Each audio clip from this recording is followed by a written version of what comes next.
주시는 따스한 주의 손길 느끼며 어려움 하나도 사랑의 빛으로 날 이끄시는 주, 날 도우시는 주, 구원의 주님을 찬양하며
우리 함께 인사 나누겠습니다. 미리 크리스마스. 12월 첫 주부터 이제 교회력에 따르면 대강절 어드벤트가 시작됩니다. 오시는 예수님을 우리가 맞이하는 준비하는 그런 기간을 우리가 대강절 기간이라고 하는데, 이 대강절을 통해서 우리가 성탄절 크리스마스를 맞이하고 그리고 새해까지 주님의 인도하심을 따라서 새로운 또 날을 향해서 걸어가게 될 것입니다. 오늘 첫 주를 맞아서 새로운 성탄 시리즈를 시작하는데요, 이름하여 The Ornament, 오리지널 장식품, 굳이 번역하자면 이라고 하는 주제를 가지고 말씀을 4주 동안 나눌 텐데요, 이 설교의 시작은 성탄 추리에서부터 시작됩니다. 지난 한 주간 저희가 또 성탄 장식을 하려고 조금 다들 애를 써주셨는데, 여러분 어떠세요? 괜찮습니까? 항상 오실 때마다 입이 떡 벌어지지 않으세요? 언제 또 저렇게 놨지? 돈 안 들이고 쌓아놓은 모래, 이거 또 한번 내리려면 힘들잖아요. 그래서 거기에다가 계절에 따라서 이렇게 바꾸는데, 저희가 해놓고도 되게 기가 막혀요. 참 잘했다. 근데 여러분, 혹시 사실은 그냥 제가 얘기를 안 하는 게 맞는데 입이 근질거려서 참을 수가 없어. 이게 높아심 때문에 참을 수가 없는데, 여러분 요번 성탄 이 데코레이션의 키포인트가 뭘까요? 일반적으로 다른 데서 다 볼 수 있는 게 포인세티아, 뭐 촛불, 그다음에 선물들 뭐 다 이렇게 볼 수 있는 건데, 여기 딱 한 가지 특이한 점이 있습니다. 전 세계 어느 교회에서도 볼 수 없는 딱 한 가지의 특징. 누구요? 박태남 목사? 제가 더 내려가겠습니다. 저 말고요. 뭐가 다를까요? 예? 장식이 없습니까? 장식 있어요, 저기. 예? 누워있다. 누가? 예. 누워있어요. 뭐가 누워있을까요? 성탄 추리가 누워있어요. 베델교회는 어떤 교회냐? 성탄 추리마저도 겸손한 교회다. 예. 사실은 요번 그 성탄절의 주제가 성탄 추리입니다. 성탄 추리에 달려있는 장식품들. 여러분, 제가 아까 그 전쟁 얘기도 잠깐 했는데요, 그 치열하게 전쟁을 하면서 성탄절이면 쉬워요, 또 이분들이. 그리고 그 다음날부터 또 죽이기 시작합니다.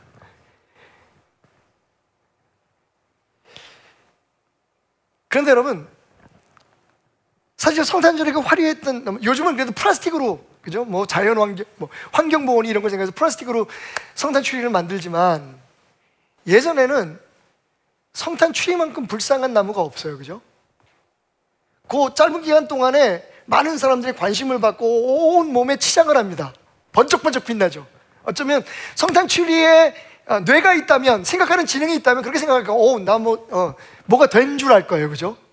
그런데 성탄절이 지나고 얼마 있지 않아 그 성탄절에 빛나던 모든 전구와 장식품들, 오너먼트는 다 떨어져 버리고 그 나무는 쓰레기통에 처박히고 맙니다. 어찌 보면 그게 우리의 신앙을 반영하는 게 아닐까라는 생각을 가져봐요. 그죠? 교회도 수많은 절기가 있고 또 일주일에 한 번씩 주일이 있고 그때는 항상 풍성합니다. 찬양도 있고 감사도 있고 헌금도 있고 헌신도 있고. 근데 그 예배가 끝나고 다시 일상으로 돌아가면 혹시 우리의 믿음이 버려진 성탄 추리 같은 그런 모습은 아닐까 라는 씁쓸한 생각을 해보면서 올해는 굳이 제가 고집을 했어요. 우리 박철주 목사님 성탄 추리를 세우려고 하는데, 목사님 올해는 저거 눕혀놓읍시다. 성탄이 지나고 난 후에 보여지는 그 모습대로, 어쩌면 우리의 진짜 모습대로 성탄을 한번 기념해 봅시다 라고 하는 의미에서 겸손하게 성탄 추리를 넣어놨습니다. 성탄 추리, 여러분, 성탄 추리에는 몇 가지의 원칙이 있죠. 첫째, 나무는 반드시 상록수를 사용해야 됩니다. 왜 상록수일까요? 영원히 푸른 나무죠. 에버그린, 사시사철 푸르름을 잃지 않는 나무, 상록수. 이 성탄 추리의 원래의 의미가 에덴 동산의 생명나무, 영원한 생명을 주시는, 영원히 변치 않는 예수 그리스도의 상징이기 때문입니다.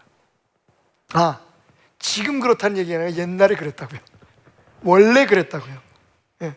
지금은 성탄 추리를 보면서 예수님을 생각하는 사람이 얼마나 되겠습니까, 여러분? 그죠? 기가 막힌 건, 저희 아이들이 말레이시아에 선교사로 가 있을 때 연말에 저희가 말레이시아를 방문한 적이 있었어요. 말레이시아는 여러분 아시다시피 90% 이상의 사람들이 모슬람입니다. 이슬람 국가죠. 근데 기가 막힌 게, 거기 여러분 아주 유명한 타워 있죠. 큰 빌딩 있죠. 쌍둥이 빌딩, 그 안에 큰 백화점이 있는데 저희가 거기를 잠깐 방문했는데요, 여러분 화려한 성탄 추리가 장식되어 있었어요. 목적은 분명하죠. 예수 그리스도가 오신 것을 기념하기 위한 건 절대로 아닐 겁니다. 모슬람들은 예수님을 인정하지 않으니까요. 오히려 적으로 생각하죠. 그런데 왜 그런 화려한 치장을 해놨을까요? 돈 벌라 그랬죠.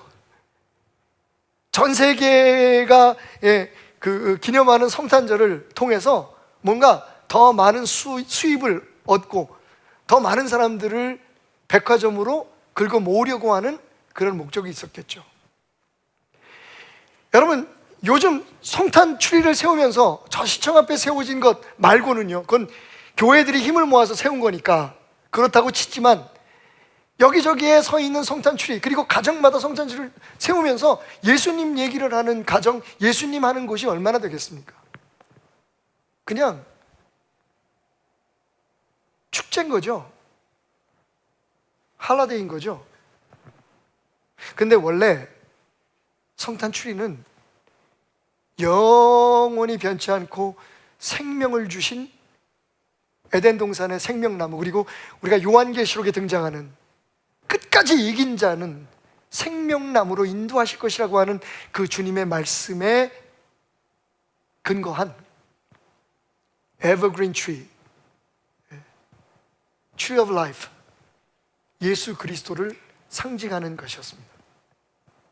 그리고 당연히 거기에 매달린 ornament, 거기에 매달린 장식품들 역시 예수님을 생각하게 하는, 예수님을 기념한 물건들이었죠. 지금처럼 반짝거리는 전구가 있다든지, 아니면 심지어는 여기 달려있는 이런 예쁜 색깔의 방울들은 처음엔 없었습니다. 적어도 유럽에서 처음으로 성탄 추리가 세워졌을 것이라고 추측되는 그때의 그 성탄 추리에는 바로 오늘 여러분들이 보시는 이런 물건들이 오너먼트로 달려 있었습니다. 혹시 여러분이 구글이라든지 혹은 네이버나 다음 같은 데를 쳐보세요. 최초 성탄 추리에 달렸던 장식품, 뭐 이렇게 비슷하게 치시면 바로 4개의 물건이 등장할 겁니다. 오늘 성찬식이 있어서 제가 포도주를 잠깐 올려놓았지만, 포도주를 빼면 이 4개의 물건이 최초의 예수 그리스도, 생명남이신 예수 그리스도를 상징하는 성탄 추리에 달려 있었던 오너먼트입니다. 첫 번째로 장미죠. 왜 장미가 달려 있을까 궁금하시죠? 사실은 이 장미는 무엇을 상징하냐면 들의 백합화, 가시밭의 백합화 예수 그리스도를 상징합니다. 고난 가운데 피어난 꽃, 그리고 이사야의 예언 가운데 메마른 땅에 백합화가 피어날 것이다. 예수로 말미암아 이 땅에 풍성하게 될 생명의 기쁨. 사실은 장미도 아니고 백합화도 아니죠. 우리 성경에 백합화로 번역된 그 꽃은 사실은 야생 양귀비입니다. 유럽이라든지 아니면 팔레스타인 쪽에 가면 우리나라의 민들레처럼 아주 흔한 국민꽃이 뭐냐면 양귀비예요. 우리가 키워서 거기서 약을 추출하고 그런 양귀비 말고 야생 양귀비들, 그래서 바람을 타고 흩날린 그 씨앗들이 여기저기 흩어져서 피어나는데 정말 온통 붉은 빛으로 빛나게 됩니다. 예수님께서 들의 백합화를 보라 라고 말씀하셨을 때에 그 백합화는 우리가 생각하는 백합꽃이 아니라 그 양귀비꽃이었다는 겁니다. 근데 그것을 상징하기 위해서 유럽 사람들은 성탄 추리에 장미꽃을 달아 놓았습니다. 두 번째는 사과죠. 여러분, 사과는 뭘 상징할까요? 사과는 에덴 동산의 선악과를 상징합니다. 이게 어디서 나온 속설인지 모르겠지만 많은 사람들이 선악과 그러면 복숭아일까? 동양 사람들은 주로 선악과 그러면 특히 중국에서는 복숭아라고 주장하는 사람들이 많습니다. 왜냐하면 무능도원을 생각해서. 예. 그 왜 저 신선들이 사는 데는 복숭아 밭이 있잖아요. 그런데 이 서양 사람들은 애플을 생각합니다. 그러니까 사실 이 생명나무인 크리스마스 추리에 이 사과를 다는 이유는 에덴 동산에서 인간이 지은 죄를 상징하는 겁니다. 인간이 어떻게 그 크신 하나님의 사랑에서 멀어지게 되었는지를 잊지 말자는 거죠. 거기서부터 예수 그리스도의 구원의 역사는 시작되었으니까. 세 번째는 촛불입니다.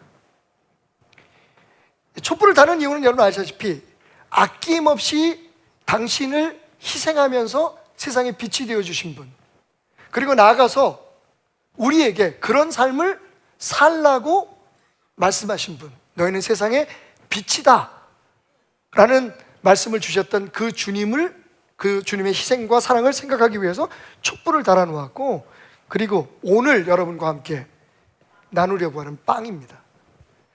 사실은 유럽 사람들이니까 빵을 달아놨겠죠. 성경은 떡이라고 말합니다. 떡이 맞겠죠. 그런데 우리는 어떻게 그것을 받아들이면 맞을까요? 밥이죠.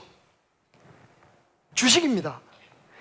매일매일 먹고 살기 위해서, 먹지 않으면 살 수 없는 가장 기본적인 식품, 그것이 유대인들에게는 떡이었고 유럽 사람들에게는 빵이었고 우리에게는 밥인 거죠. 대한민국에서 만약에 그 원조 성탄 추리를 매달고 거기에 오너먼트를 단다면 밥 공기를 달아놓는 게 맞을 것 같아요.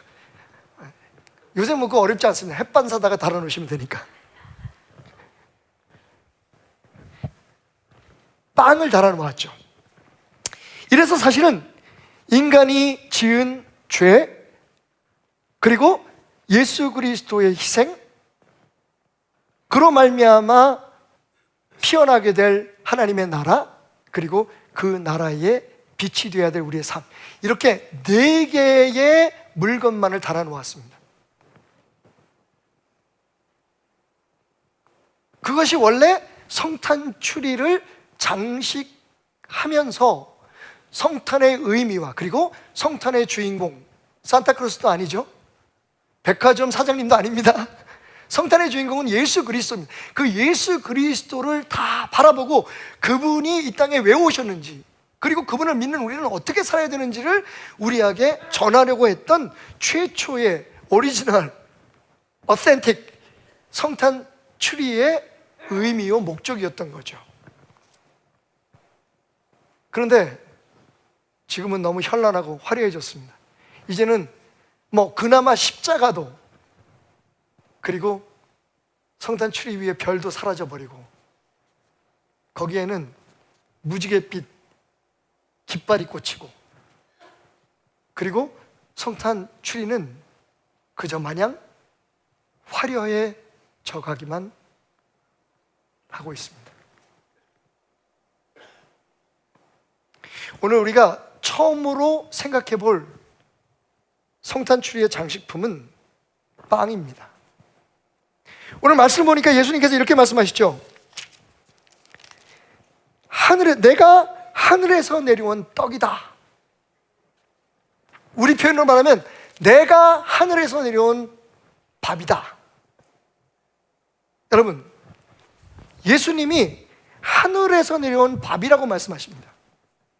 그러면서 뭐라고 말씀하시냐면, 너희들이 매일 먹는 밥은 잠시 먹고 배부를 수 있고, 잠시 너희들에게 포만감과 기쁨을 줄 수 있을지 모르지만, 즐거움을 줄 수 있을지 모르지만, 식도락의 기쁨을 누리게 할 수 있을지 모르지만, 그 밥은 너희를 살게 하지 못한다.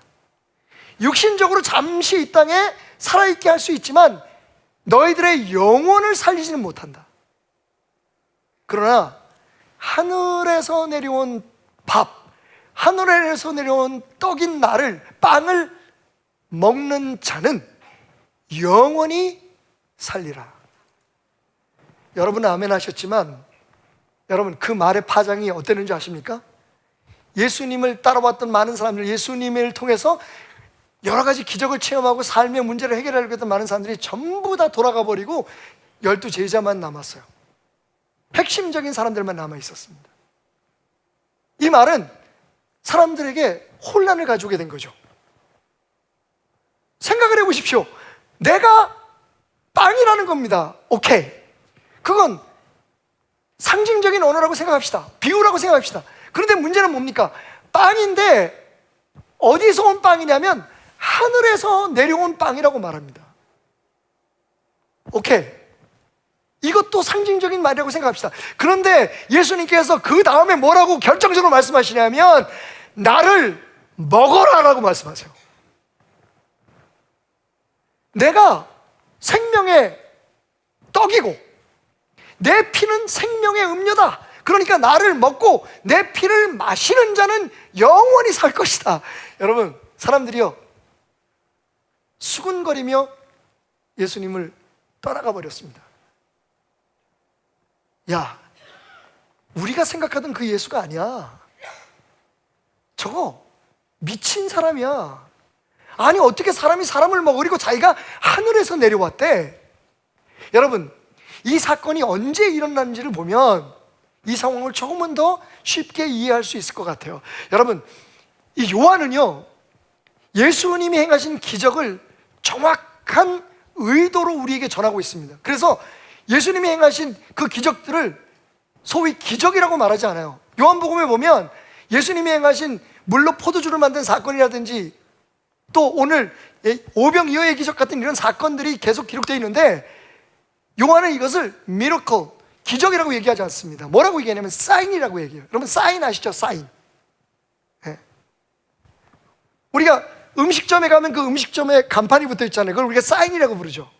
우리 베델교회도 소박하지만 베델교회라는 것을 알리는 사인이 있어요. 여러분, 그 사인은 굉장히 의미가 있죠. 근데 왜 의미가 있습니까? 그 사인 자체가 그것이 무엇으로 만들어졌는지, 어떤 글자체를 사용했는지, 어떤 소재를 사용했는지, 사실은 그것은 그 사인을 더 정확하게 드러냄으로써, 거기에 담겨있는 의미를 드러냄으로써 그 사인 뒤에 있는 그 무엇인가를 가르치는 거죠. 사인을 먹을 수는 없지만 사인이 붙어있는 음식점에 들어가면 우리가 무엇인가를 먹을 수 있죠. 사인이 은혜가 되진 않지만 사인이 붙어있는 그 교회 안에, 베델교회에 들어오면 여러분들이 은혜를 나눌 수가 있습니다. 사인은 무엇인가를 지금 가르치는 거예요. 요한에게 있어서 예수님이 행하신 모든 기적들은 그 기적 자체의 의미가 있었던 게 아닙니다.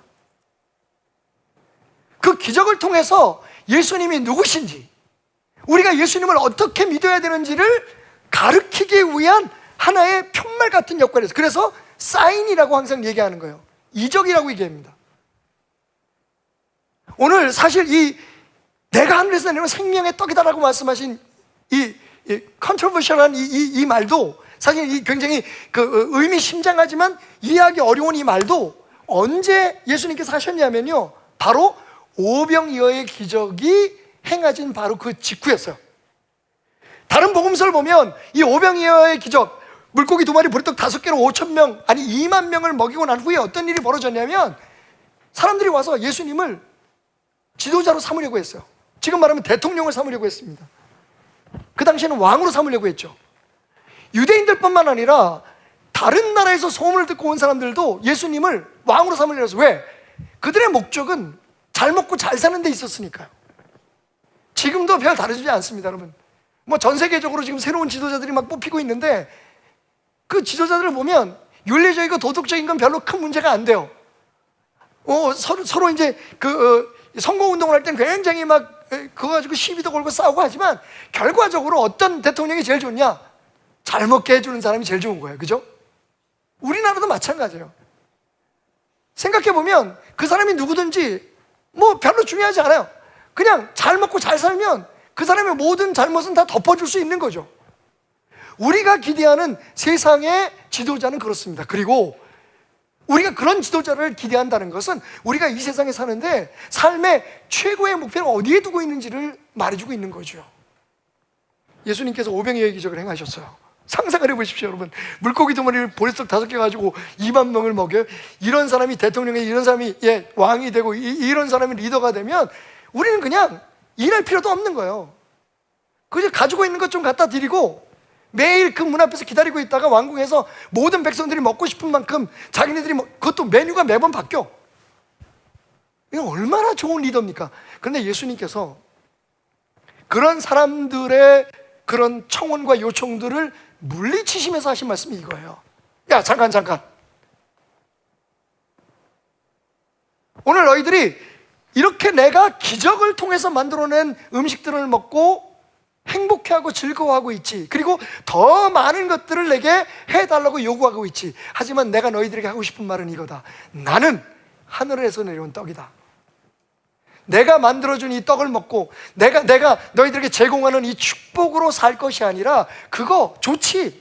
그런데 그건 이 세상에 살 때 잠깐만의 만족을 줄 뿐, 너에게 진짜 필요한 건 이 땅이 아니라 하늘에서 내려온 떡인 나를 먹는 것이다.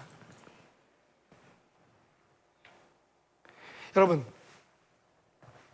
이 말씀을 아주 핵심적으로 간단하게 우리가 한번 분석해 봅시다. 예수님이 지금 무슨 말씀을 하고 계실까요? 첫째로 예수님은 이 말씀을 통해서 이렇게 말씀하십니다. 화려한 장식품들은 다 치워버려라. 따라해 봅시다. 화려한 장식품들은 가라. 여러분, 사실 우리가 점점 크리스마스 트리가 화려해지잖아요. 더 멋지게 꾸미려고, 다른 사람보다 더 멋지게. 저희가 잠시 미국에 살 때 멀지 않은 동네에 항상 그 정부에서 캘리포니아나 하면 그 지역 정부에서 돈을 후원을 해요. 크리스마스가 되면 한 2달 기간 동안을 전기비부터 시작해서 각 가정마다 한 마을을 선택해서 그 마을에 엄청난 돈을 투자합니다. 그 돈을 가지고 뭘 하냐면 그 시민들이, 그 주민들이 그 돈을 받아가지고요 크리스마스 트리를 해요. 온 동네를 완벽하게 크리스마스 트리로 덮습니다. 그러면 그때 들어가는 모든 전기요는 24시간 다 틀어놔도 전기료는 전부 다 정부에서, 주정부에서, 그리고 그 시정부에서 다 제공을 해요. 사람들이 멀리서부터 그 동네를 구경하러 옵니다. 그 크리스마스 빌리지가 되는 거죠. 마을이 되는 거예요. 항상 아이들을 키울 때는 저희도 가끔 시간을 내면 아이들을 데리고 거기 가서 이렇게 동네를 돌면서 집집마다 구경도 하고 정말 화려하게, 어떤 집들은 완전히 집 전체를 은박지로 덮고, 그 마당에, 미국에는 좀 마당들이 있잖아요. 그 마당 앞에 뭐 루돌프는 비롯해서 하여튼 갖가지, 심지어는 유명한 운동선수 머리 위에 산타 모자를 씌워가지고 브로마이드나 이런 여러 가지 모형들도 세워놓고 굉장히 화려하게 그 동네를 꾸며놓습니다. 여러분, 사실 아무리 성탄절이 화려해지고 성탄절이 아무리 현란해져도 만약 그 계절에, 그 성탄절에 예수 그리스도를 우리가 생각하지 않는다면, 적어도 예수를 믿는 우리들이 예수님을 향했던 그 시선을, 그 현란하고 찬란한 다른 장식품들, 다른 여러 가지 이벤트들의 눈을 돌리게 된다면, 여러분, 그 성탄절은 실패한 성탄절이 되고 말 거예요. 오늘 사람들은 그 예수님을 통해서 우리가 얼마나 더 많은 것을 얻을까, 예수님을 통해서 우리가 얼마나 더 잘 살게 될까, 얼마나 많은 축복들을 얻을까, 그걸 기대하고 있었는데 예수님은 단칼에 잘라버리세요. 너희들에게 정말 필요한 건 나를 먹는 거라고. 정말 이해할 수 없는 말을 하시는 거예요. 내가 이 모든 기적을 행하고 내가 병을 고치고 너희들의 필요한 것들을 공급하고 너희들의 삶의 문제를 해결해 주는 이유가 뭔지 아니? 너희들에게 나를 먹이기 위해서라고. 너희들에게 나를 먹이기 위해서라고. 여러분, 오늘 이 말씀을 통해서 이번 성탄절에 우리가 한 가지의 확실한 메시지를 깨달았으면 좋겠어요. 아무리 여러분들의 성탄의 계절이, 아니 성탄절뿐만 아니라 성탄절을 지나서 우리에게 다가오는 모든 삶에 많은 화려하고 많은 현란하고 또 심지어는 우리가 중요하다고 생각하는 많은 것들이 있을지라도 우리에게 예수가 없으면, 우리가 예수를 먹지 않으면 우리의 삶은 의미가 없다는 걸 잊지 않는 여러분들이 되시길 바랍니다. 만약 예수님께서 지금 이 계절이 오신다면 성전을 정화하실 때처럼 허리띠를 풀어서 그 교회 안에서 장사를 하는 사람들을 몰아냈죠. 여러분, 그 사람들 다 전부 다 먼 곳에서 제사 드리러, 예배 드리기 위해서 온 사람들을 돕기 위한다는 명분으로 거기서 장사를 했던 거예요. 비둘기도 팔고 동전도 바꿔주고. 예수님은요, 가차없이 그들을 몰아내셨어요. 그러면서 말씀하셨습니다. 내 집은 기도하는 집이라고 말씀하지 않으셨나요? 만민이 기도하는 집을 왜 장사판으로 만드느냐? 여러분, 만약 예수님이 오신다면 성탄 추리에 달려있는 모든 걸 다 띄워버리시고 싶으실 거예요. 통곡하시면서 그 성탄의 추리에 달려있는 모든 화려하고 그 찬란한 아무 의미 없는, 그냥 우리의 어떤 욕망, 우리의 어떤 감각을 충족시켜 주려고 하는 그 모든 것들을 다 뛰어내리면서 내가 이 나무에 달고 싶은 건 빵이다, 내 자신이다라고 말씀하시고 싶을 거예요. 이 성탄에 내가 사람이 돼서 온 이유는, 빵이 돼서 온 이유는 너희들에게 나를 먹이기 위해서다. 성경을 보면요, 내가 하늘에서 온 빵이다라고 말씀하신 그 말씀을 듣고 사람들이 수군거렸다고 얘기합니다. 43절 말씀이죠. 예수께서 대답하여 이르시되 너희는 서로 수군거리지 말라. Stop murmuring. 여러분, 여기서 사용된 단어가 영어로 어떻게 버릴 때는 murmur라고 해요. 잘 사용하지 않는 단어인데 M-U-R, murmur. 이게 무슨 뜻이냐면 의미 없이 쑥덕대는 걸 얘기를 해요. 뜻도 없이 그냥 웅성대는 걸 murmur라고 하는데, 예수님께서 수군대지 말라는 말을 2번씩이나 해요. 수군대지 말아라. 이것저것 의미 없는 얘기, 의미 없는 일들 하지 말고 너희는 나를 먹어라. 이게 핵심 메시지예요. 나 예수를, 하늘에서 내려온 빵인, 생명의 빵인 나를 먹는 것, 그것을 방해하는 모든 의미 없는 잡다한 것들은 다 치워버려라. 불필요한 장식들, 화려한 장식들, 내게서 눈을 돌리게 하는, 십자가에서 눈을 돌리게 하는 그 모든 것들은 너희의 신앙생활에서, 너희의 삶에서 다 제거해버려라. 예수님은 그렇게 말씀하고 싶으셨을 거예요. 여러분, 성탄은 빵이신 예수 그리스도를 먹는 날입니다. 고민이 생기시죠? 아니, 그때 그 사람들도 그렇지만 도대체 예수를 먹는다는 말이 뭘까? 지금 여러분 먹으셨잖아요. 여러분 그분의 피를 마시셨잖아요. 그런데 중요한 건 이러한 행위를 통해서 우리가 예수 그리스도를 기력하고 기념하기는 하지만 정말 그분이 우리의 삶에 생명으로 살아있게 하고 있느냐라고 하는 것이죠. 하늘에서 내려온 떡, 즉 밥이신 예수님을 어떻게 우리가 먹을 수 있을까? 그것은 무슨 뜻일까? 두 가지로 여러분들에게 설명을 해보겠습니다. 첫째로, 오늘 이 말씀을 조금 더 깊이 생각해 보자면 두 개의 세상이 존재하고 있다는 것을 예수님 말씀하시죠. 하늘과 땅. 여러분, 우리는 땅의 양식만으로는 살 수 없습니다. 진짜 우리를 살게 하는 건 하늘 양식이죠. 왜? 우리는 원래 하늘에서 창조된 사람들이기 때문입니다.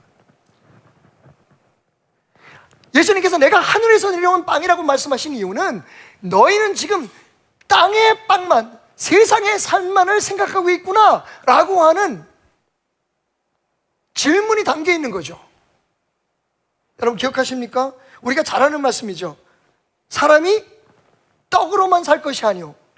한국 사람들한테 얘기하기는 사람이 밥만 먹고 살 수 있는 거 아니다.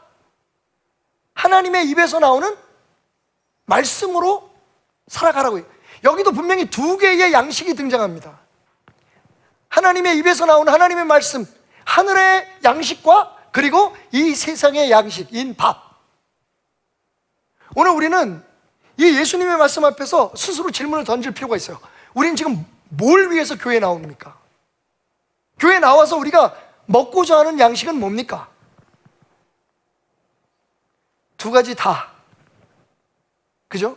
그렇다면 제가 그 틈을 노리고 이 질문을 또 던지지 않을 수가 없죠. 그럼 둘 중에 뭘 더? 예수님은 예수님에게 찾아와서 예수님의 기적 앞에 열광하며 우리에게 더 많은 떡을 주십시오, 우리에게 더 많은 포도주를 주십시오라고 얘기하는 그들에게, 우리에게 풍성한 삶을 주십시오, 우리가 이 세상에서 잘 되게 해주십시오라고 얘기하는 사람들에게 예수님 말씀하십니다. 그것만 가지고는 살 수 없어. 예수님은 그것을 거절하지 않으셨어요. 배고픈 사람에게 밥을 주셨습니다. 아픈 사람은 치유해 주셨고 심지어는 죽은 자를 살리셨습니다. 사랑하는 사람이 죽어서, 사랑하는 외아들이 죽어서 아파하는 엄마에게는 그 아들을 살려서 그녀의 마음속에 허전함을 채워주셨습니다. 분명 예수님은 이 땅에 있는 것들로 우리를 채워주시기를 원하십니다. 하지만 그게 우리의 최종적인 목표가 돼서는 안 된다는 겁니다. 그것만은 살 수 없다는 것을 너희가 이곳에서조차, 내 앞에서조차, 내가 행하는 모든 기적과 너희들 받은 은혜들 속에서조차 깨닫지 못하면 안 된다고 주님 말씀하시는 거예요. 나는 하늘에서 내려온 양식이다. 너희들에게 궁극적으로, 종국적으로, 결정적으로 필요한 양식은 하늘에서 내려온 양식인 나를 먹는 것이다. 여러분, 이 계절에 우리가 맛있는 걸 찾아다니고 성탄절에 가족들과 함께, 교회와 함께, 공동체와 함께 맛있는 것을 나눠 드시고 또 맛있는 것을 찾아가서 파티를 하시고 다 좋은 일입니다. 이 계절만큼 서로 사랑을 확인하고 멀리 있고 가까이 있는 사람에게 사랑을 전할 수 있는 좋은 기회가 어디 있겠어요. 하지만 잊지 마십시오. 정말 우리에게 필요한 건 그것뿐이 아니라는 걸. 그걸 하지 말라는 얘기가 아닙니다. 그걸 기대하지 말라는 얘기가 아닙니다. 그것만으로는 살 수 없다고 말씀하시는 예수님의 이 안타까운 소식을, 이 말씀을 그 나무 위에 달아 매어진 빵을 통해서 우리에게 말씀하시는 그 예수님의 간절한 말씀을 잊지 않는 여러분 되시기 바랍니다. 우리가 신앙생활에 참 많은 습관들이 많은 신앙적인 행위들이 우리의 신앙을 현란하게 장식하고 있죠. 손가락을 꼽아도 10손가락이 부족할 겁니다. 교회 다니면 우리가 해야 되는 일들이 있잖아요, 그죠? 일단 주일날 교회 나와서 예배 참석해야 되지. 좀 열심히 사면 수요일날도 나오고 금요일도 나오고 새벽 예배 나오고, 또 여러분 교회 나오면 사실 좀 어떤 분들에게는 좀 편안하지 않지만 헌금 내야 되지. 교회 나오면 또 기도해야 되지. 또 교회에서 무슨 뭐 부흥회 하면 참석해야 되지. 또 남이치 안 되네, 남이치 또 나와야 되지. 또 거기다가 또 때가 되면 또 직분도 받아야 되지. 직분 받으면 또 매일 전화해가지고 나와라, 뭐 눈 쓸어라, 뭐 나무 전지해라. 사실 우리가 마음에서 우러나서 그렇게 할 수 있는 일도 많지만 거의 이게 도식화돼 버렸잖아요, 그죠? 공식화돼 버렸어요. 교회 다니면 다 그렇게 해야 되는 거야. 근데 여러분, 그런 것들이 과연 우리의 생명을 살릴 수 있을까요? 종교는 그렇게 얘기해요. 이거 잘하면, 이거 열심히 하고, 이거 많이 하고, 이거 남들보다 더 특별하게 하면 너희의 삶에 축복이 있을 거다. 너희가 극락에 갈 거다. 여러분, 그게 다른 종교들이 주장하는 거잖아요. 그런데 여러분, 기독교는 아니에요. 이 하나 다른 것을 여러분이 절대로 놓치면 안 돼요. 예수님 뭐라고 말씀하십니다. 그런 화려한 것들 다 집어쳐버려도 돼. 그 모든 것의 목적을 위해서 너희가 잊지 말아야 될 게 있어. 그 목적이 뭐냐 하면, 궁극적인 신앙의 목적은 예수를 먹는 거예요. 예수를 먹는 거예요. 매일 삶 속에서 예수 먹지 않으면, 밥을 먹지 않으면 살 수 없는 것처럼 매일매일 예수가 아니면 살 수 없다는 그 간절함이 우리의 삶의 신앙의 고백이 돼야 돼요. 그걸 위해서 기도회도 필요한 거, 그걸 위해서 부흥회도 필요한 거예요. 복받기 위해 이 땅에 있는 여러 가지 만족을 누리기 위해서가 아니라, 그것도 중요하지만 궁극적으로 우리의 모든 신앙생활에, 모든 신앙 행위에 예수를 먹자, 예수 아니면 살 수 없다 라고 하는 이 예수님의 간절한 고백, 말씀, 이 말씀을 생각하지 않는다면 여러분, 우리 신앙생활은 전부 다 공회전하는 자동차 같아요. 저희 아파트에 요즘 참 한국 사람들 잘 사는 건지 아니면 자동차에 대한 욕심이 많은 건지, 저희 아파트 주차장만 가도, 저희 아파트가 좀 단독 두 동밖에 안 되는 작은 아파트고, 또 좀 건물들이 오래됐어요. 그래서 좀 어두침침한 그런 그 지하 주차장에 딱 차를 갖다 대면요, 정말 깜짝 놀랄 만한 차들이, 그냥 어디서 얘기만 들었던 차들이 막 현란하게 세워져 있어요. 근데 어느 날 진짜 제가 보지도 못한 채 엄청나게 거의 우리 그 주차선을 넘어설 만큼 이렇게 폭이 넓어요. 제가 볼 때는 버스보다 더 넓은 것 같아요. 그리고 이렇게 세워놓으면 차가 이만큼 튀어나와가지고, 찝차예요, 찝. 근데 그 차 이름이 뭔지 알아요? 허머는 아니고 그게 무슨 차인지 모르겠어요. 하여튼 그 외국 차 같긴 한데 어마어마한 차가 거의 지붕에 달 만큼, 옆에 꽉 찰 만큼. 그래서 다른 차들이 옆에 대기가 겁이 나. 공간이 없어. 멋진 차요. 근데 이 차가, 제가 이제 잠깐 교회에서 이제 퇴근을 해가지고 집에 올라갈 때, 그때 딱 봤더니 시동이 걸려 있어요. 사람이 없어. 근데 막 엔진 소리가 야, 저런 차 타는 사람 누굴까? 응? 몇 호 사는 누굴까? 막 이런 고민들이 막 생기는 거예요. 그 올라갔는데 집사람이 또, 여보, 옷 벗기 전에 옷 벗지 마세요. 왜? 제가 지금 음식물 쓰레기 좀 버리고 오세요. 알았어. 그리고 음식물 쓰레기를 가지고 내려왔네? 내려와서 음식물 쓰레기 딱 버리고 보니까 자동차 안에 내가 놔두고 온 물건이 있어. 그래서 주차장에 다시 갔어. 딱 엘리베이터에서 내려가서 문을 열고 나가는데 이 소리가 아직 제가 왔다 갔다 어쨌든 10분 지났는데도 계속.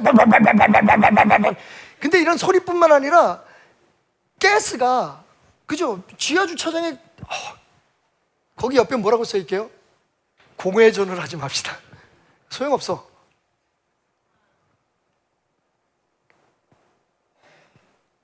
짜증 나요, 안 나요? 한번쯤 거기 있는 전화번호에 전화를 하려고 했더니 전화번호도 없어. 그냥 뭐만 있어요?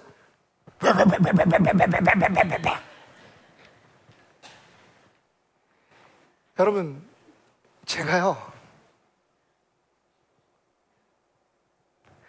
제 신앙과 제 목회를 돌아보면서 지난주 이런 생각했어요. 혹시 나는 공회전을 하고 있지 않을까? 내 신앙생활에, 내 목회에 공회전을 하고 있는 사람은 아닐까? 엔진 좋으면 뭐예요, 여러분? 제자리에서 한 걸음도 못 나가요. 그 자동차는 제가 볼 때는 옵션도 대단할 것 같아. 그럼 뭐예요, 도대체? 아무리 옵션이 화려해도, 그죠? 엔진이 없는 차는, 달릴 수 없는 차는 차가 아닌데, 근데 달릴 수 있으면 뭐래? 그냥 주차장에 제자리에 서가지고 안 할게요. 너무 아니면 식상하잖아, 그지? 유행어로 밀어붙이려고 하는 것도 아니고 이거 안 할게요. 여러분, 저도 조심스럽게 말씀드리는 건데요, 여러분, 정말 우리가 성탄절을 눈앞에 두고 조심스럽게, 정말 겸손하게 그냥 이것저것 감정 빼고 우리 자신의 신앙을 한번 점검해 보십시다. 혹시 여러분은 30년째 공회전하고 있는 신앙 갖고 있지 않으세요? 이때니까 다 옵션 다 차려져 있어요. 실제적으로 그런 기능도 있어요. 우리도 믿어요. 우리 안에 착한 일을 시작하신 이가 그리스도 예수의 날에 그것을 완성하실 줄 안다고, 모든 것을 합력하여 선하신 하나님의 능력이 우리를 가장 선한 것으로 이끌어가고 있다는 것을 우리가 다 알고 있어요. 근데 여러분, 우리의 신앙은 지금, 우리의 삶은, 우리의 믿음은 둘째치고 우리의 인격은, 예수의 성품을 닮아가야 되는 우리의 삶의 목적은 어느 정도 지금 앞으로 진전되고 있습니까? 뭐가 달라진 거 있어요? 많이? 그래서 제가 그런 생각을 했어요. 공회전하고 있는 거 아닐까, 우리가? 우리 성도들이 내가 공회전을 하고 있는 건 아닐까? 공회전의 문제점이 뭡니까? 그 자동차만 망가지는 게 아니에요. 거기서 뿜어나오는 그 독한 가스가 주변을 오염시킨다고요. 발전하지 않는 신앙, 변하지 않는 삶의 인격, 하나님의 역사하심을 경험하지 못하는 삶, 그래서 조금 더 성장하지 않는 우리의 신앙생활은요, 주변 사람들에게 해가 되는 거예요. 우리가 지금 듣고 있는 소리가 그거잖아요. 아니, 도대체 한국 교회는 교인이 몇 명인데 이 나라가 이 꼴이야.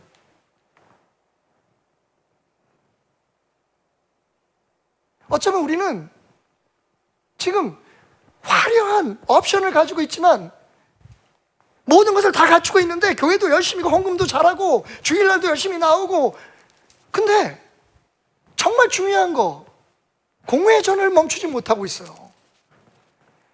차라리 엔진을 끄든지 아니면 앞으로 나아가든지. 왜 그럴까요? 우리의 신앙생활은 화려해지고 더욱더 열심으로 가득 차고, 뭐 찬양도 예배도 신앙생활하는 모습도 다 여러 가지로 막 분주하고 바쁜데, 결정적으로 우리가 예수 그리스도를 먹고 있지 않은 거예요. 종교생활과 신앙생활에 우리가 지금 그냥 매몰되어 있는 거예요. 그리고 그게 전부인 걸로 알아요.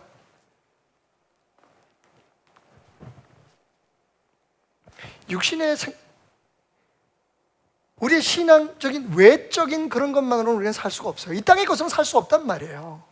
그래서 예수님 말씀하시는 거예요. 안타깝게 말씀하시는 거예요. 이 사람들아, 나를 먹어야 돼.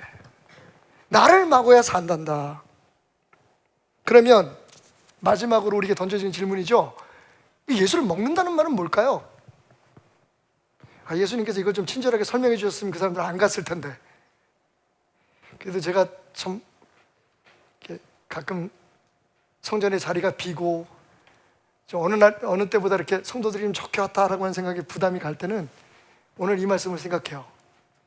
예수님은 아직 폭망했는데 뭐 나는 예수님보다 낫잖아. 아직 남아있는 사람들이 있는데. 아니, 예수님 왜 그러셨을까요? 여러분, 저는 그렇게 생각해요. 그게 그 당장 거기 흩어지는 사람들을 붙들어 놓고 어떻게 막 만족시키고 어떻게 설득하는 것보다 정말 우리에게 치명적인 절대로 예수님이 한 발자국도 물러설 수 없는 가장 치명적인 메시지였기 때문에 그래요. 나를 먹어라. 거기는 타협이 없었던 거죠. 나를 먹으라는 말은 뭘까요? 6장 56절, 57절에서 답을 찾습니다. 내 살을 먹고 내 피를 마시는 자는, 여러분 이제 예수님을 먹고 마시는 거에 대해서 이야기하면서 이렇게 설명합니다. 내 안에 거하고 나도 그의 안에 거하나니. 결론이 이거예요. 나를 먹는 그 사람도 나로 말미암아 살리라. 그러니까 예수를 먹는다는 건 예수로 말미암아 살 수 있게 되는 거잖아요. 그죠? 결론적으로 말하면. 그런데 예수로 말미암아 살기 위해서 어떻게 해야 되는 거냐? 예수님 말씀하세요. 내 안에 거하라. 그러면 거기에 따르는 놀라운 특권이 있어요. 그러면 내가 너희 안에 거할 거다. 여러분, 우리 신앙생활의 목표는 예수 안에 거하는 것이 돼야 돼요. 이제 거한다는 말, 이 말이 어디서 많이 들어봤나요? 맞습니다. 제가 거의 설교 때마다 52주 설교하면 주일날 거의 한 30번, 40번을 빼놓지 않고 인용하는 말씀이 있어요. 요한복음 15장입니다. 15장 4절과 5절 말씀 뭐라고 얘기하죠? 내 안에 거하라. 여러분, 여기서 거하라는 말은 나를 먹으면 내가 너희 안에 거하고 너희가 나한테 거한다는 이 거함과 똑같은 말이에요. 히브리 말로 그 원형이 메노입니다. 메노. 한번 해볼까요? 메노. 말 그대로 머무는 거예요. 붙어 있는 거예요.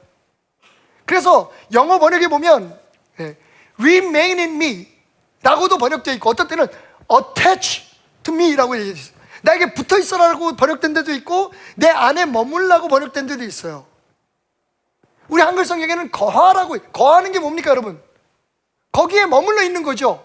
그게 거하는 거죠. 예수를 먹는다는 건 예수 안에 거하는 거예요. 여러분, 하루에 우리가 세 끼 밥을 먹어야 된다면 적어도 3번은, 그 밥 먹는 시간만은 예수 안에 머물러 있어야 된다는 거예요.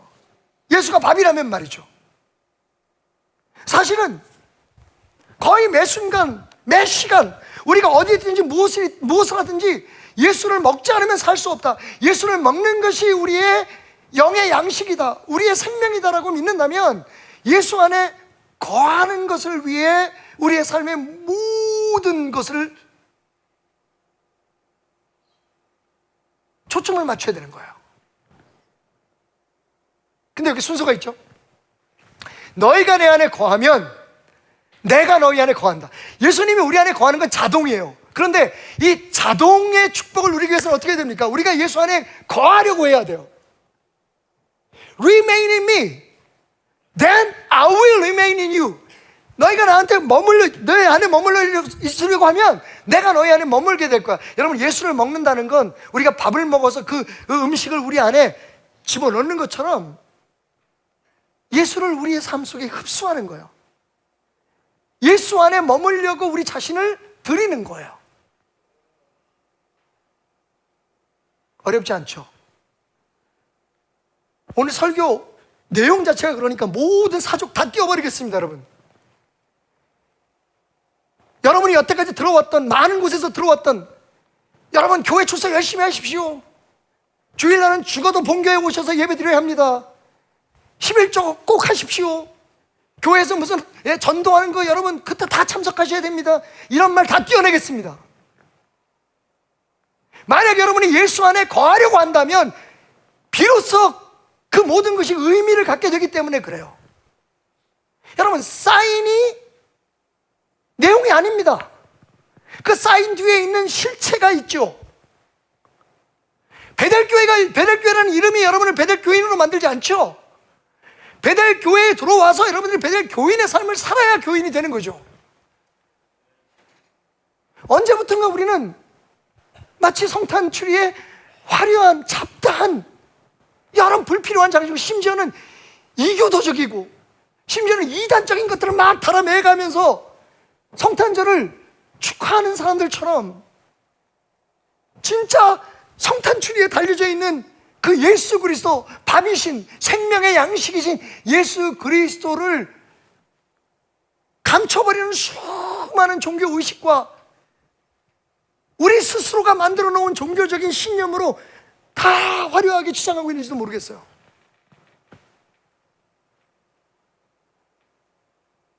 진짜 중요한 건 빵이 달려 있어야 된다는 겁니다. 밥이 있어야 된다는 겁니다. 그 생명나무에는 그걸 우리가 먹어야 된다는 겁니다. 비록 여러분들이 삶의 현장에서 가고 싶지 않은 곳에 가고 그리스도인으로서 참 누가 볼까 부끄러운 그런 현장에 있어도 여러분들은 그곳에서도 예수를 먹어야 되는 겁니다. 그러면 우리의 신앙의 공회전이 멈춰요. 아니, 우리가 앞으로 나가게 되는 거죠. 거기서 우리가 이길 힘을 얻게 되니까요. 거기서 우리가 승리의 축복을 누리게 될 거니까요. 행여 여러분들이 정말 말 그대로 장사꾼들, 자기의 이익을 위해서 잠시 자기 눈앞에 있는 이익을 위해서 남을 속이고 해야 될 말을 하지 않고 자기의 배를 채우기 위한 그런 장사꾼들 속에 당신이 어쩔 수 없이 머물러 있는 그런 상황이라고 할지라도 당신이 예수를 먹고 있으면, 당신이 예수 안에 거하고 예수가 여러분 안에 거할 수 있다면, 여러분 그런 자리를 예수님 피하게 해주시겠다고 말씀하지는 않지만 그 자리에서 당신이 이길 수 있게 하시겠다고 말씀하십니다. 술집을 가든지 아니면 정말 그보다 더 험한 곳에 어쩔 수 없이, 우리가 흔히 말하죠, 어쩔 수 없이 가야 될 곳들에 가 있을지라도, 우리가 어떤 상황에 처해 있을지라도, 심지어는 실패하고 넘어지는 그 자리에서도 여전히 우리가 예수 그리스도를 먹고 있다면, 우리의 영의 양식인 하늘로부터 오신 우리의 생명이신 예수님 안에 거하고 예수가 우리 안에 있으면 우리는 세상을 이기게 되고 우리의 믿음은 앞으로 전진하게 되는 거죠. 오늘 저는 여러분들에게 잔인한 현실을 알려드렸습니다. 그냥 공회적만 하고 사시려면 아무것도 안 하셔도 됩니다. 그런데 만약에 여러분들이 여러분의 신앙에 정말 예수를 믿는 그 능력을 경험하고 예수의 사랑이 여러분 안에 우리를 이기게 하신다고 그러잖아요. 우리를 살게 하신다고 말씀하시잖아요. 그게 그냥 예수님이 해본 말이 아니고 우리의 그냥 희망 고문이 아니고 정말 우리의 삶 속에 우리의 성품이 변화되고, 그래서 주변 사람들에게 정말 사랑을, 진실된 사랑을 전할 수 있고 화해가 일어나고 상처가 치유되고 우리의 삶의 모든 문제들이 해결되는 것을 예수 때문에 경험하기를 원한다면, 예수의 능력으로 보장된 그 축복으로 이루기를 원한다면 우리는 예수를 먹어야 합니다. 예수 안에 거해야 합니다. 그래서 예수가 우리 안에 머물러 있게, 예수의 능력이 우리를 감싸고 역사할 수 있게 해야 됩니다. 현란하고 화려한 장식품들은 이제 여러분 신앙에 예수에게 붙어있는 것에서 여러분의 관심을 돌리게 하는 다른 것들은 조금 떼어내십시오. 어떤 사람은 그렇게 얘기합니다. 아니, 교회 무슨 신앙만 가지고 나와? 재미가 있어야지. 사람 만나러 나오고 뭐 이런 재미도 있고 저런 재미도 있고, 가끔 가서 모여가지고 뭐 한 잔도 하고 이런 재미도 있어야지. 교회 다 그런 거 아니야? 여러분, 그런 거 맞는데요, 그건 우리의 신앙을 성장시키지 못합니다. 그뿐만 아니라 다른 사람들에게 상처를 줍니다. 신앙의 공회전을 멈추세요. 그러기 위해서는 예수를 먹어야 합니다. 예수 안에 거해야 합니다. 어디서든 무엇을 하든 어떤 상황이든 어떤 형편이든 여러분 예수를 먹으십시오. 매일매일 예수를 먹지 않으면 살 수 없다는 마음으로 밥을 먹듯 공기를 숨쉬듯 물을 마시듯 예수 안에 거하십시오. 그렇게 우리의 일상이 성사가 될 때, 저는 이 말이 참 좋아요. 일상이 성사가 된다. 약간 캐톨릭 냄새가 나긴 합니다만, 성사라는 말이 성스러운 일들이잖아요. 광고 전문가요, 박웅현 씨가 쓴 책이 있어요.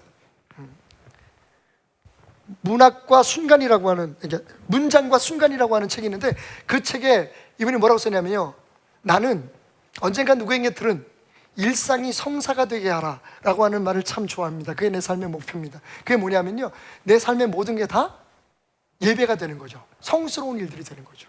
근데 그렇게 안 되는 게 이상해요. 왜? 예수가 우리 안에 있잖아요.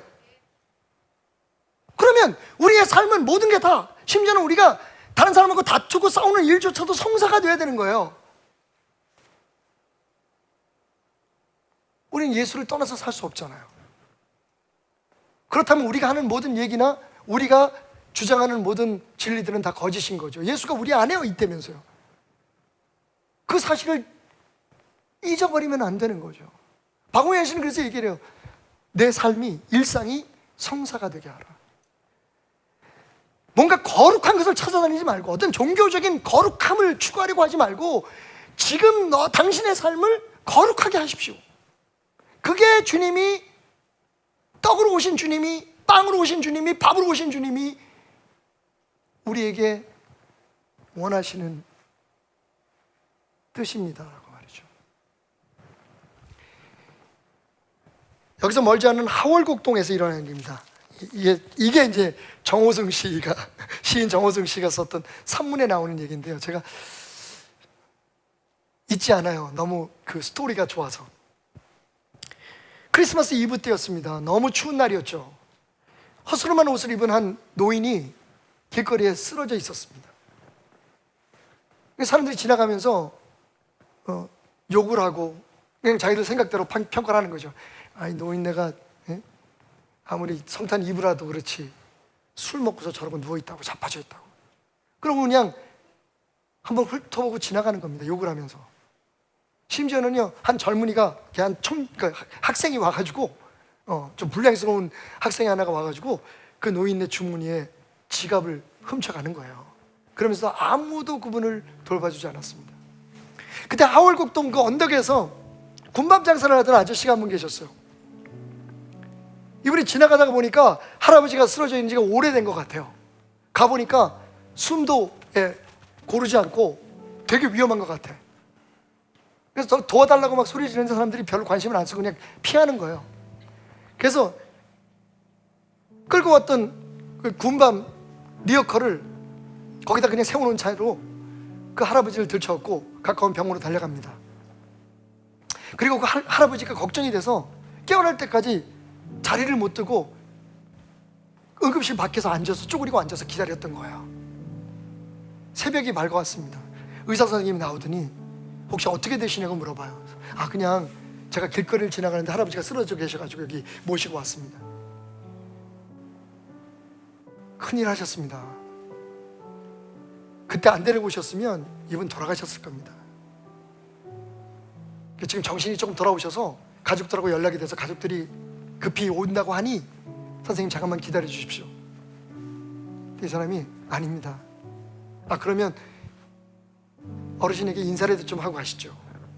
의사의 말을 듣고 들어가서 이제 갓 정신을 되찾은 할아버지 곁에 갔습니다. 이 할아버지가 당신이 나를 살렸군. 예. 이름이 뭐예요? 아이, 할아버지 중요하지 않습니다. 저는 그냥 군밤 장사입니다. 아니, 그래도 내 생명을 살려줬는데 어디 사는지는 알아야 되지 않겠소? 어디 살아요? 주소라도 알려줘요. 내가 자식 새끼들하고 함께 갈게. 아니에요, 할아버지. 그냥 사셨으면 됩니다. 쓰러져 있는 할아버지를 보는데 갑자기 지난주에 들었던 목사님 설교가 생각나더라고요.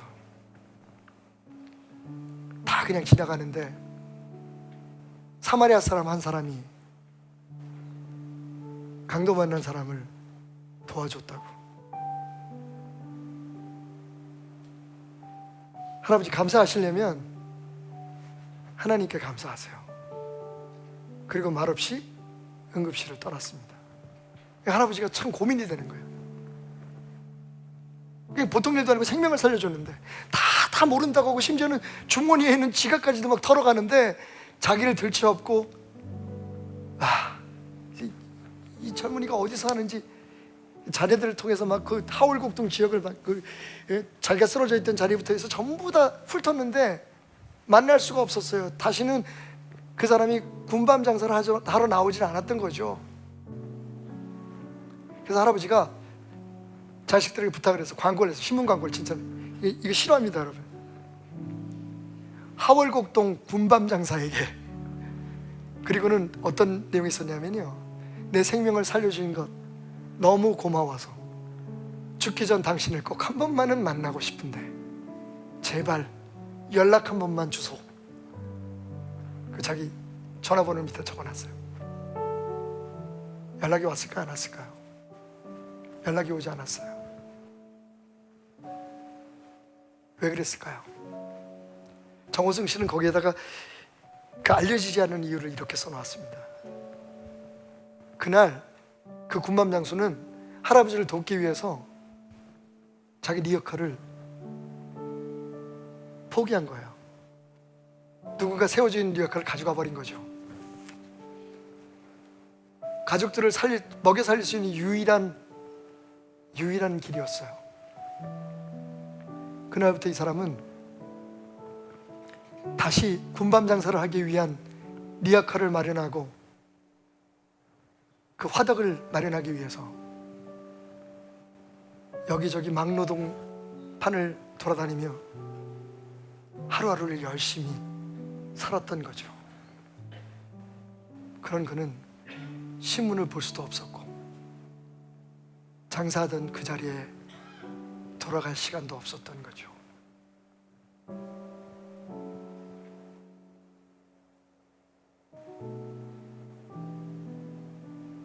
여러분,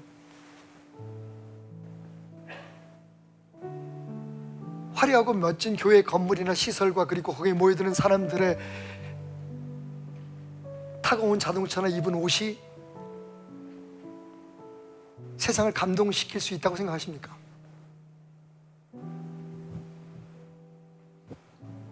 수만 명, 수십만 명씩 모여서 우리가 부르짖는 소리가 세상에 어느 정도의 힘을 발휘할 수 있다고 생각하십니까? 예수님 말씀하십니다. 삶의 현장에서 나를 먹으라고. 그게 너희가 살고 교회가 살고 너희 가정이 살고 나아가 너희 자녀들이 살고 영원한 하나님의 나라에 생명이 충만하게 되는 길이라고.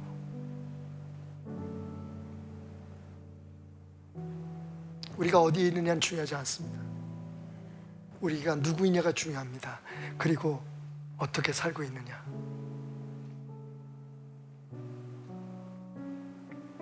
저는 오늘도 환하게 웃음이 어쩌면 찬송을 흥얼거리며 그 무거운 등짐을 지고 아슬아슬한 건설 현장을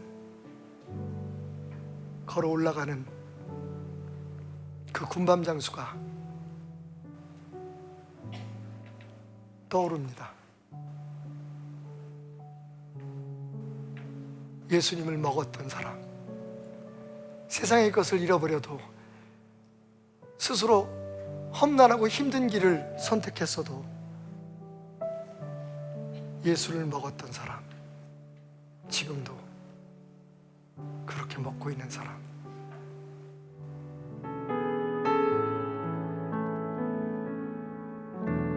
내게 일어난 모든 일들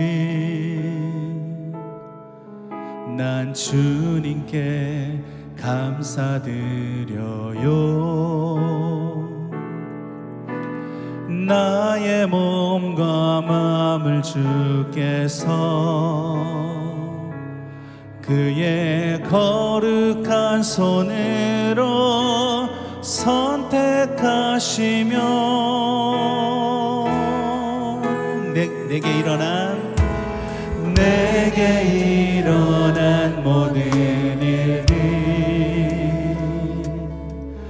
난 주님께 감사드려요.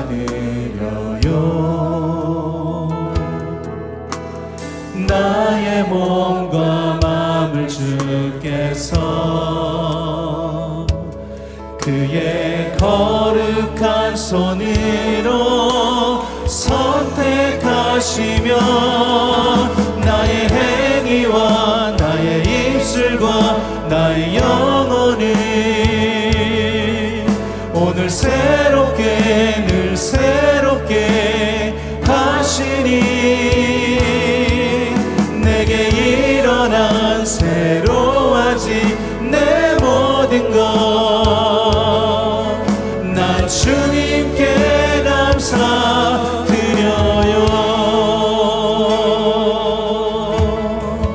내게 일어난 모든 일들 내게 일어난 모든 일들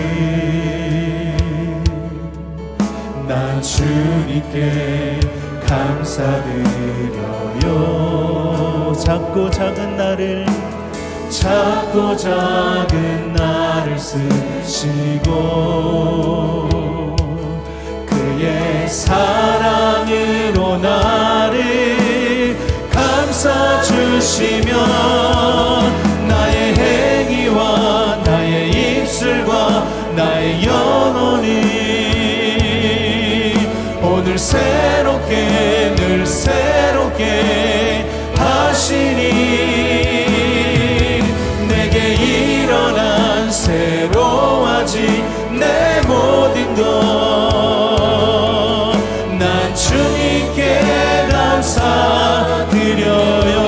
나의 행위와 나의 입술과 나의 행위와 나의 입술과 나의 영혼이 오늘 새롭게 늘 새롭게 하시니 내게 일어난 새로워지 내 모든 것 난 주님께 감사. 우리 한 번 더 고백합니다. 나의 행위와 나의 입술과 나의 행위와 나의 입술과 나의 영혼을 오늘 새롭게 오늘 새롭게 늘 새롭게 하시니 내게 일어난 새로워지 내 모든 것 난 주님께 감사. 우리 마지막으로 한 번 더 고백합니다. 나의 입술과 나의 행위와 나의 입술과 나의 영혼이 오늘 새롭게 늘 새롭게 하시니 내게 일어난 새로워지 내 모든 것 난 주님께 감사드려요. 난 주님께 감사 난 주님께 감사드려요. 난 주님께 감사드려요. 할렐루야. 오늘도 내게 주신 모든 것들을 감사하며 나가는 귀한 예배가 되기를 원합니다. 오늘도 우리를 죄에서 구하시려 십자가 은혜를 지신 주님을 찬양하며 나가길 원합니다. 그 이름을 찬송하며 우리가 이 시간 경배하며 나갑시다. 우리 다 같이 일어나서 박수치며 하나님 앞에 기쁜 마음으로 찬양하며 나가겠습니다. 할렐루야.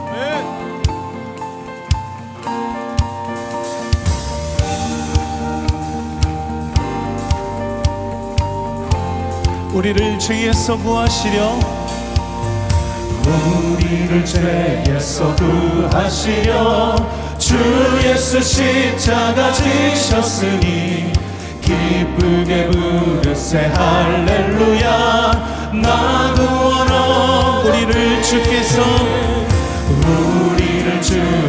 구했으니 이전에 행하던 악한 일과 주하고 더러운 모든 죄를 온전히 버렸네. 찬송하세 찬송하세 주님 나를 구하셨네. 찬송하세 찬송하세 주가 구원하셨네. 나 지금 죄에서 사함받아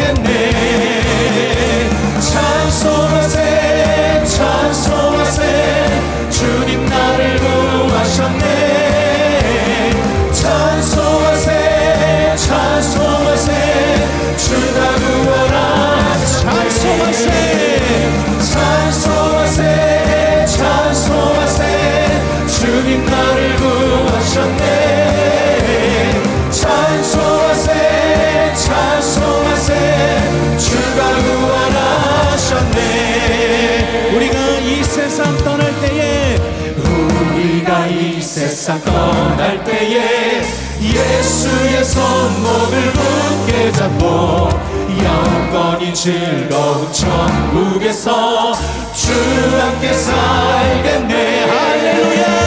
찬송하세 찬송하세 주님 나를 구하셨네. 찬송하세 찬송하세 주가 구원하셨네. 찬송하세 찬송하세 찬송하세 주님 나를 구하셨네. 찬송하세 찬송하세 주가 우리 한번더 찬송하세 찬송하세 찬송하세 주님 나를 구하셨네. 찬송하세 찬송하세 우리 마지막 한번더 찬송합시다. 찬송하세 찬송하세 찬송하세 주님 나를 구하셨네. 찬송하세 찬송하세 주가 구원하셨네.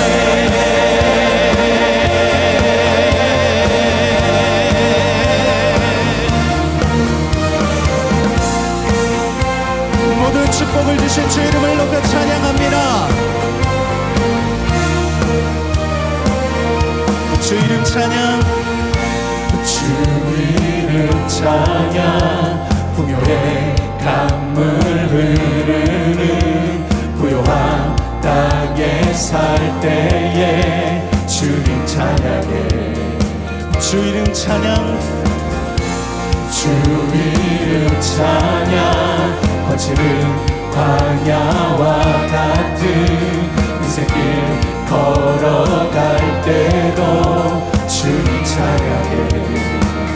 모든 축복 주신 주님 모든 축복 주신 주님 찬양하리. 어둠날이 다가와도 나 외치리.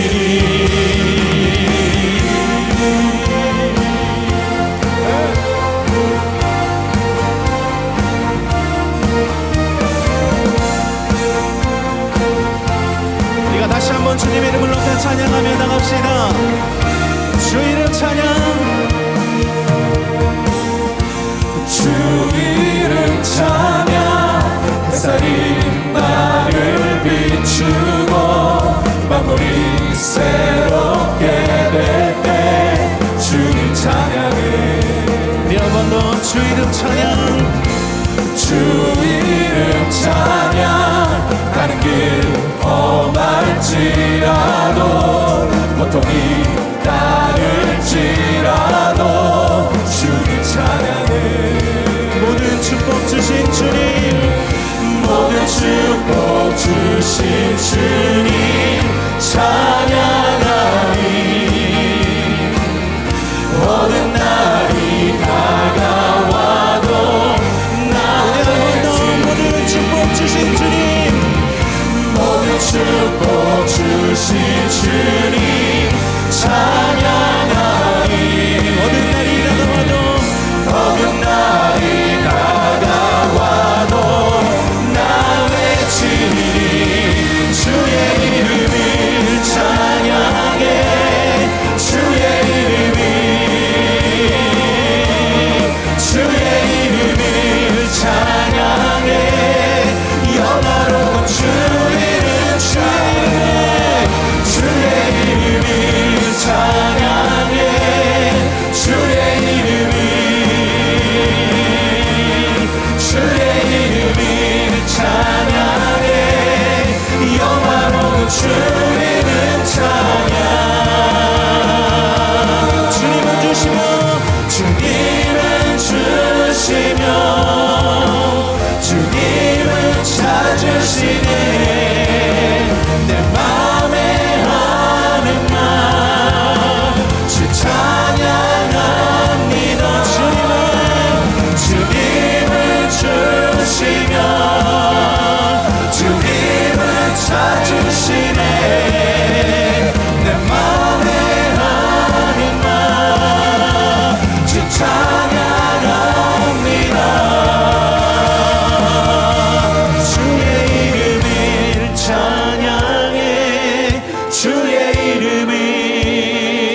찬양하며 영광을 올려드립니다. 할렐루야.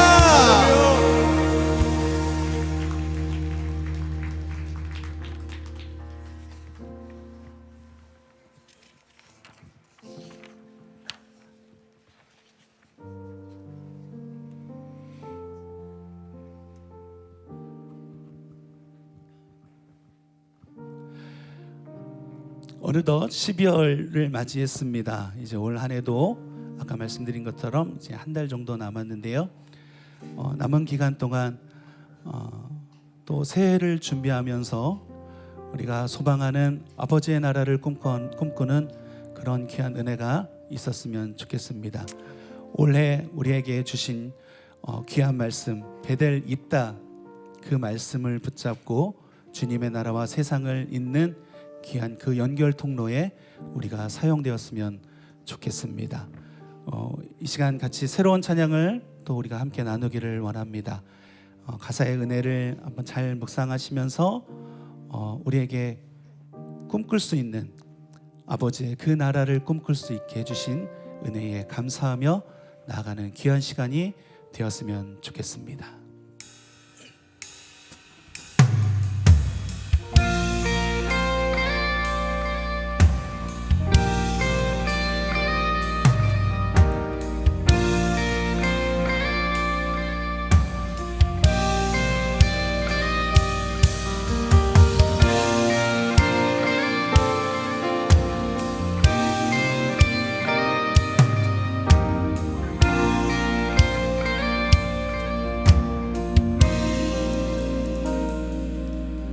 내가 소망하는 아버지 나라,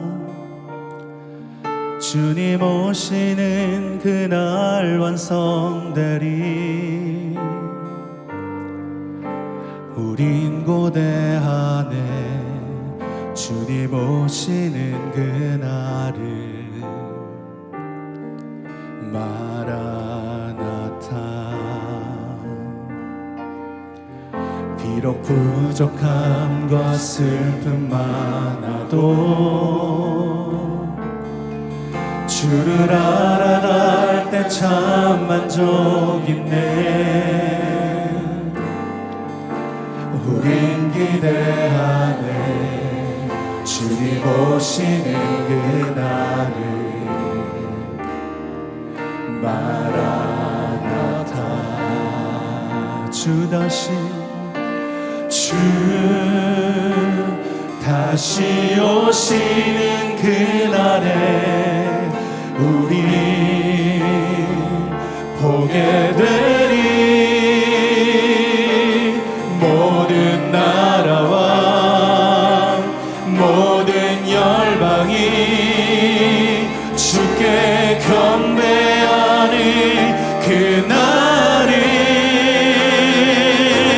주님의 뜻이 하늘에 이루어지는, 이 땅에 이루어지는 그날.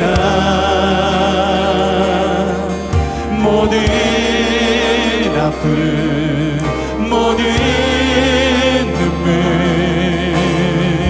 모두 씻겨지는 부활의 영광 이 땅에 이루어질 때 새 노래로 찬양하리라.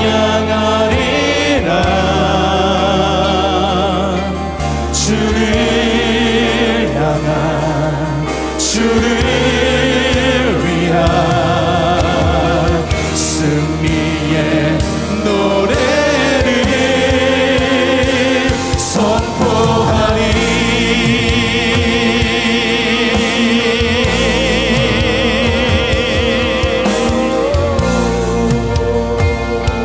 우리 다시 한번 찬양하며 나갑시다. 내가 소망하는 아버지 나라, 내가 소망하는 아버지 나라. 주님 오시는 그날 완성되리. 우린 고대하네 주님 오시는 그날.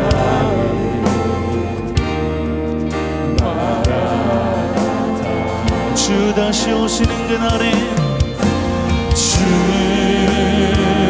다시 오시는 그날에 우리 보게 되리. 모든 나라와 모든 열방이 주께 경배하니 그날이 주님의 뜻이 하늘에 이루어지는 이 땅에 이루어지는 그날 모든 아픔 모든 눈물 모두 씻겨지리. 부활의 영광 이 땅에 이루어질 때 새 노래로 찬양하리라. 주를 향한 주를 위한 승리의 노래를 선포하리. 우리 한 번 더 주님의 뜻이 하늘에 이루어지는 이 땅에 이루어지는 그날 모든 아픔 모든 눈물 모두 씻겨지리. 부활의 영광 이 땅에 이루어질 때 새 노래로 찬양하리라. 주를 향한 주를 위한 승리의 노래를 선포하리.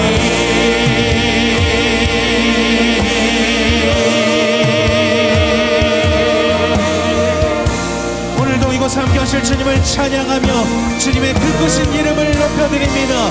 박수로 영광 올려드리기 원합니다. 할렐루야.